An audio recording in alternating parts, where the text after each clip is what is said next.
E a super dica de hoje é relativa às capitanias hereditárias.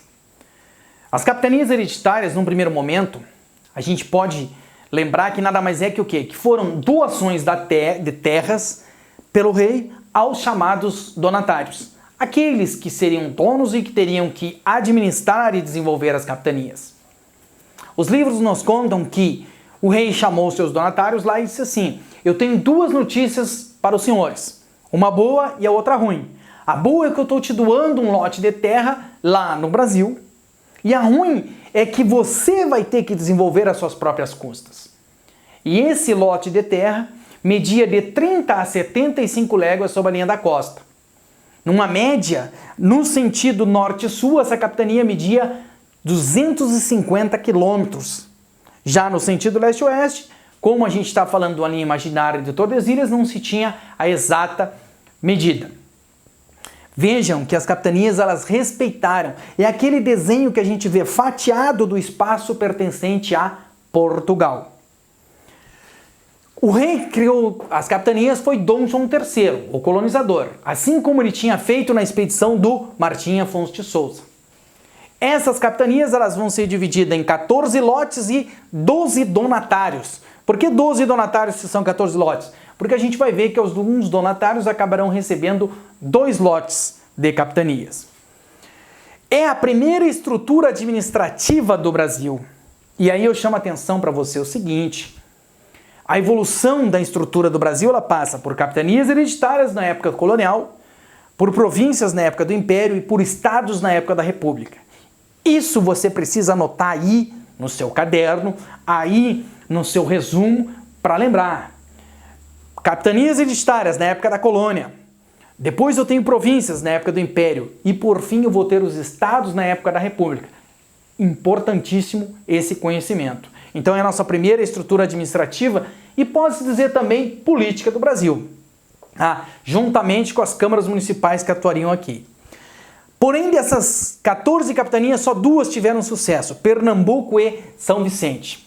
E aqui eu chamo a atenção dos senhores para o seguinte: quando a gente começar a trabalhar os exercícios, vocês vão ver que esses 2 tópicos aqui, Pernambuco e São Vicente, é extremamente recorrente a cobrança deles em prova, perguntando quais as capitanias que deram certo e quem eram os seus donatários. Então essa é uma informação que você não pode deixar de saber. Capitanias que deram certo, Pernambuco e São Vicente. Por que Pernambuco deu certo? Principalmente pelo plantio da cana-de-açúcar. Pernambuco era administrada pelo donatário chamado de Duarte Coelho. Donatário. Donatário era quem recebia a terra. Isso aqui, já foi questão da prova da ESA. Quem era o donatário?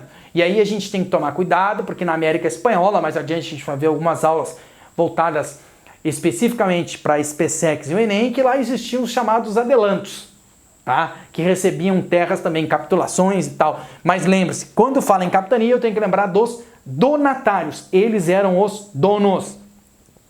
Então, Pernambuco, Duarte Coelho, desenvolveu-se graças ao plantio da cana-de-açúcar. Aquela cana que a gente viu que o pessoal trouxe para cá na época da expedição do Martim Afonso de Souza.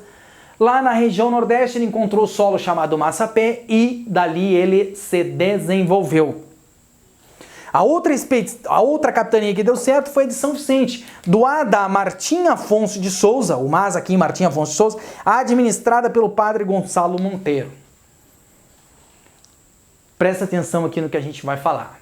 Se a gente for ver, essa capitania de São Vicente, ela ia dar certo de qualquer jeito.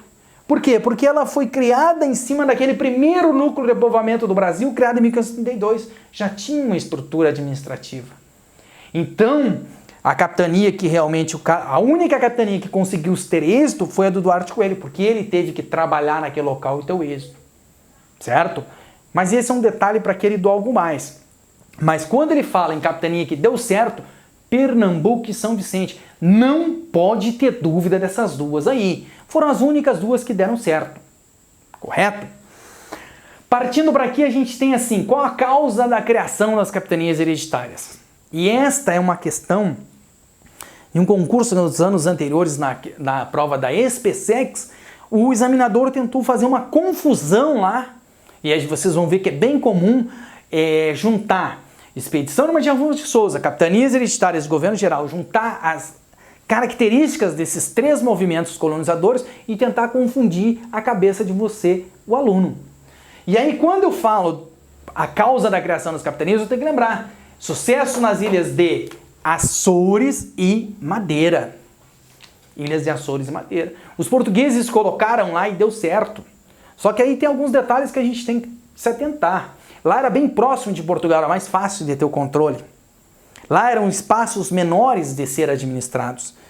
E a gente vai ver depois, quando você ir aprofundar o estudo, que o donatário ele tinha direitos e deveres. Qual é o direito? O direito, ele podia escravizar o índio, ele podia desenvolver a atividade que lhe fosse necessária.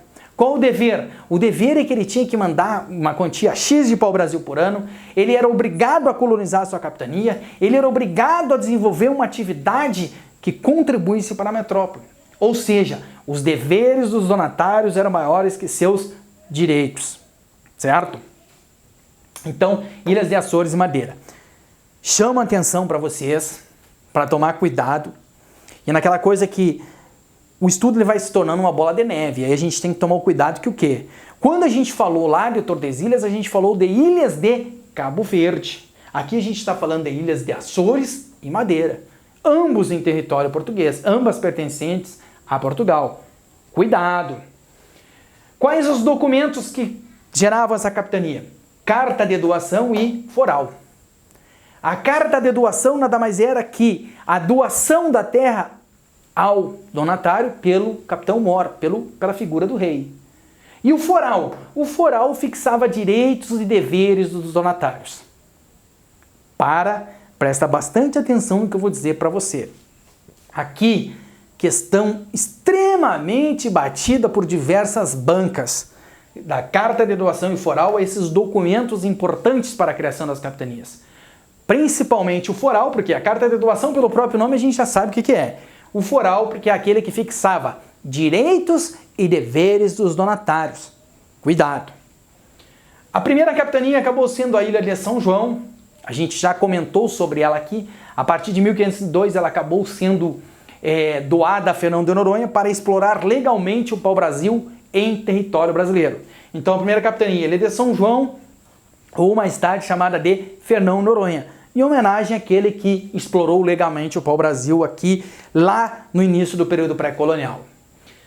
Quais as causas do fracasso das capitanias hereditárias? Sim, as causas do fracasso das capitanias hereditárias eram as seguintes. Primeiro, áreas muito grandes para serem administradas, falta de recursos para os donatários.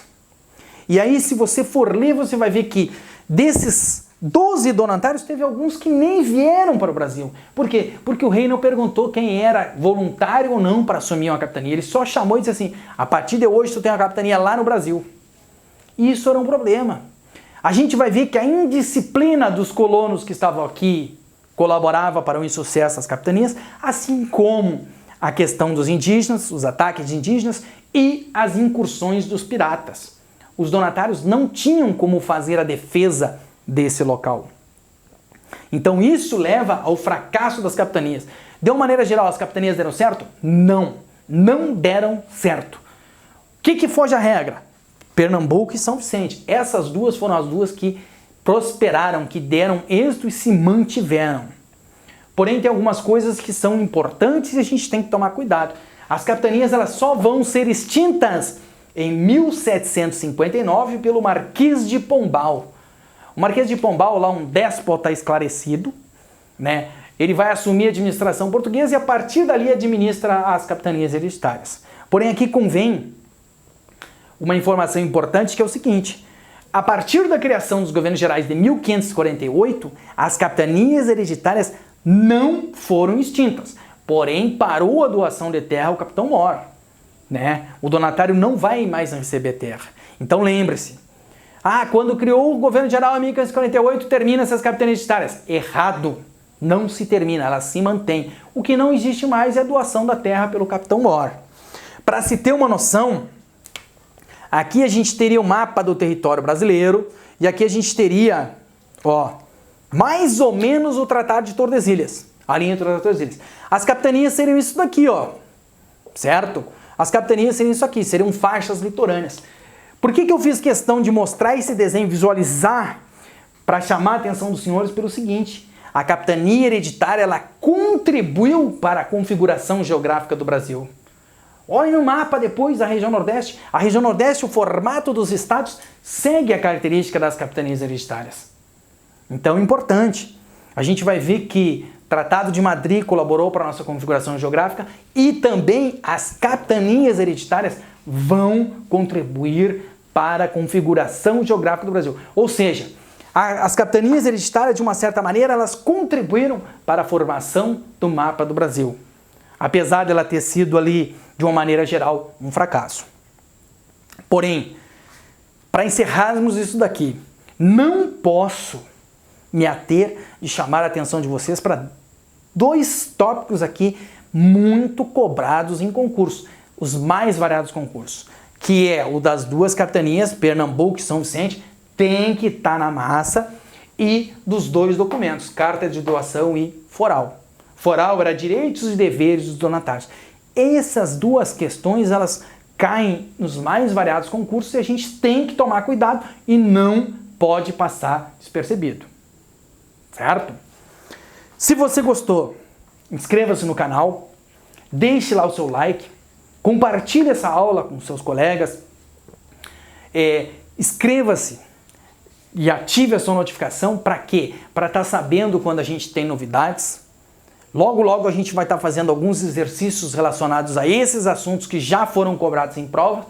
E é interessante que você vá participando, que você vá fazendo as suas anotações. Olhem a aula 1, 2, 3 vezes. Lembre-se, eu olhei a aula uma vez, eu adquiri um número X de informações. Quando eu for ler de novo, quando eu for ver de novo, eu vou ver, pô, essa anotação, esse dado que o professor falou, eu não tinha anotado aqui. Olhem mais de uma vez, faça a sua anotação. Se for preciso, tiver alguma dúvida, coloca nos comentários, a gente vem e explica de novo, ou a gente coloca num exercício para tirar a dúvida ali de uma maneira geral.